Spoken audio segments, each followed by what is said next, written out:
दोस्तों, स्वागत है आपका अपने यूट्यूब चैनल रोशन स्टडी इंस्पायर पर। आज की इस वीडियो में हम भीमराव अंबेडकर द्वारा रचित श्रम विभाजन और जाति प्रथा पाठ के क्वेश्चन आंसर करेंगे। चलिए स्टार्ट करते हैं। इस पाठ में कुल 1 से 8 तक प्रश्न दिए गए हैं। इस 8 प्रश्न को उत्तर को हम आज की इस वीडियो में करेंगे।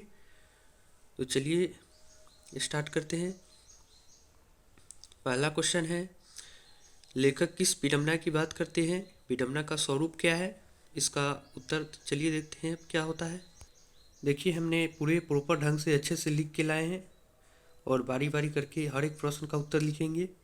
अगर आपको वीडियो अगर अच्छा लग रहा हो तो वीडियो को लाइक कीजिएगा और अगर चैनल पर पहले बार है तो चैनल को सब्सक्राइब कीजिएगा। चलिए उत्तर लिखते हैं। उत्तर हो जाएगा, लेखक जिस विडंबना की बात करते हैं लेखक जो है जिस विडंबना की बात करते हैं वह है जातिवाद का पोषक। भारत में कई ऐसे गांव हैं जहां के लोग शिक्षित होकर भी जात पात छुआछूत की भावना रखते हैं। दूसरा पैराग्राफ में लिखेंगे, विडंबना का स्वरूप कार्यकुशलता के आधार पर श्रम विभाजन होना चाहिए, न कि जाति के आधार पर, चूंकि श्रम विभाजन जाति प्रथा का दूसरा रूप है। तो आप लोग इस आंसर को लिख लीजिए। दूसरा प्रश्न है, जातिवाद के पोषक उसके पक्ष में क्या तर्क देते हैं? आंसर लिखेंगे इसका। आंसर लिखेंगे, जातिवाद के पक्ष में महान संविधान विद्वान डॉक्टर अंबेडकर जी के द्वारा यह तर्क दिया जाता है कि कार्यकुशलता और रुचि के आधार पर श्रम विभाजन होना चाहिए। कुछ लोगों का मानना है कि श्रम विभाजन जाति प्रथा का दूसरा रूप है, इसमें कोई बुराई नहीं है। तो इस तर्क के संबंध में पहली बात तो यह आपत्तिजनक है, क्योंकि जाति प्रथा श्रम विभाजन के साथ साथ श्रमिक विभाजन का भी रूप लिए हुए है। तो आप लोग इस आंसर को लिख लीजिए। तीसरा का आंसर हो जाएगा, जातिवाद के पक्ष में दिए गए तर्कों पर लेखक की प्रमुख आपत्तियां क्या है? चलिए इसका आंसर लिखते हैं। आंसर लिखेंगे इसका, जातिवाद के पक्ष में डॉक्टर भीमराव अंबेडकर कड़ी आपत्ति जताते हुए कहते हैं कि काम का विभाजन जाति के आधार पर नहीं होना चाहिए, क्योंकि मानव जिस जाति में जन्म लेता है क्योंकि मानव का जिस जाति में जन्म होता है वह अपने माता पिता के पेशे के अनुसार जीवन भर के लिए बंध जाता है, चाहे उसमें उसे रुचि हो या ना हो, और वह अपने देश और समाज का विकास नहीं कर पाता है। आशा करते हैं आप लोग इस आंसर को लिख लिए होंगे। चलिए नेक्स्ट यानी 4 नंबर पर आते हैं। क्वेश्चन नंबर 4 कह रहा है, जाति भारतीय समाज में श्रम विभाजन का स्वाभाविक रूप क्यों नहीं कही जा सकती?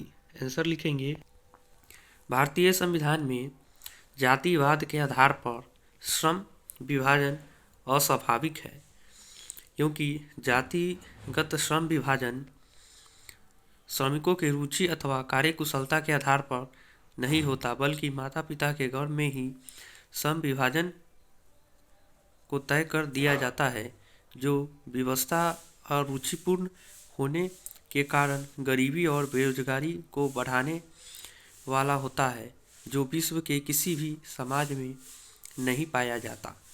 तो आप लोग इसका आंसर लिख लीजिए। 4 नंबर क्वेश्चन का हो गया।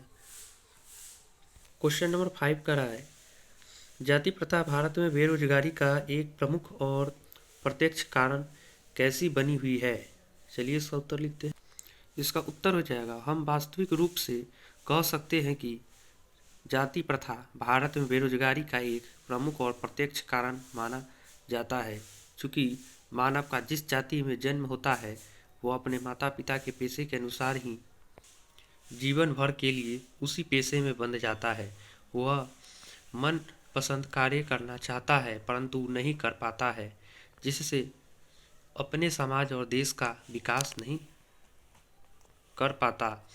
वर्तमान समय में कल कारखाना का विस्तार हो रहा है, अर्थात समय परिवर्तन के साथ अगर अपने पेशे को नहीं बदलता है तो उसे भूखा मरना पड़ सकता है। हिंदू धर्म में जाति प्रथा के तहत पेशा बदलने की अनुमति नहीं दी जाती है। यही इसका उत्तर हो जाएगा।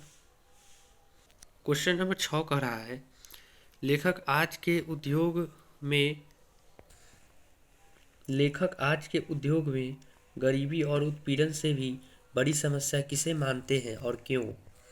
उत्तर लिखेंगे, लेखक आज के उद्योग में गरीबी और उत्पीड़न से भी बड़ी समस्या जाति प्रथा को मानते हैं, क्योंकि जाति प्रथा के कारण ही अपने रुचि के अनुसार पेशा चुनने में आज़ादी नहीं होती है। जाति प्रथा के आगे मनुष्य के भावना और रुचि का कोई स्थान नहीं होता है और मजबूरी में मनुष्य को अपना जातिगत पेशा वाला काम करना पड़ जाता है। यही इसका उत्तर हो गया।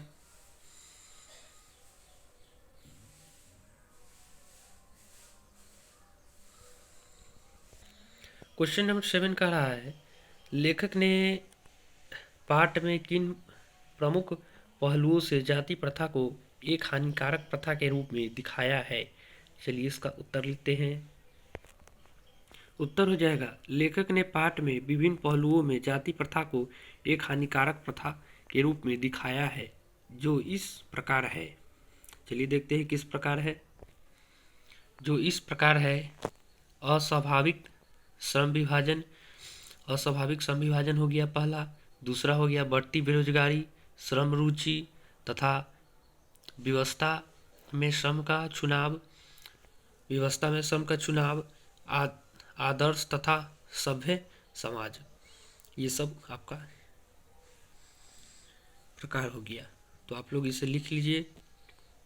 चलिए लास्ट प्रश्न है 8 नंबर, उसे भी देख लेते हैं। 8 नंबर कह रहा है, सच्चे लोकतंत्र की स्थापना के लिए लेखक ने किन विशेषताओं को आवश्यक माना है? तो चलिए इसका उत्तर 8 नंबर उत्तर कह रहा है, उत्तर में लिखे हैं, महान साहित्यकार और एवं संविधान के जनक डॉक्टर भीमराव अंबेडकर ने सच्चे लोकतंत्र की स्थापना के लिए स्वतंत्र, समानता एवं बंधुत्व पर आधारित समाज को आवश्यक माना है। हम सभी देशवासियों के बीच भाईचारे का संबंध होना चाहिए, तभी हम एक अच्छे समाज का निर्माण कर सकेंगे। इसे अपनाने से देश की एकता, अखंडता मजबूत होगी। आशा करते हैं आप लोग ये चैप्टर का जितने भी प्रश्न उत्तर कराएं वो सब कर लिए होंगे। वीडियो के लास्ट में यही कहेंगे कि अगर आपको अच्छा लगा हो वीडियो आज का, तो इसे लाइक कीजिएगा और अपने दोस्तों के साथ शेयर भी कीजिएगा। मिलते हैं नए वीडियो में कल। चैप्टर 2 का क्वेश्चन आंसर करेंगे जिसमें। चलिए आज के लिए इतना ही।